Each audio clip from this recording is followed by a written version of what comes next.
Hello everyone, welcome back to the channel. Hope you are doing well and fine, and in today's video I'll be showing you how to cancel AMC Theatre membership. So without wasting any time, let's just jump right on the video and make sure to watch this video till the end and follow the steps as well.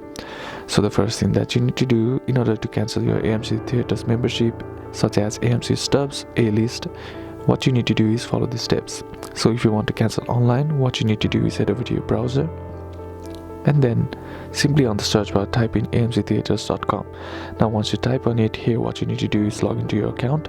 Now once you're logged into your account, go to your profile, click on the profile icon that is usually on the top right corner of the screen, and once you tap on it, select AMC Stubs on the option.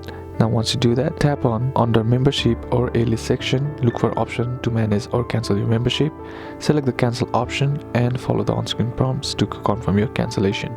Now if you are doing from an app, what you need to do is open the AMC app, log into your account on the AMC Theatres app, navigate to membership, to your profile or your account settings, cancel membership, look for AMC Stubs or A-List and select the cancel option, and then follow the screen prompts to complete the cancellation. And that's basically how you can do it. And that's it for today's video, guys. Hope this video was useful to you. Leave a like if it did, comment down below what the next video should be on, consider subbing to the channel. Thanks for watching. Bye bye.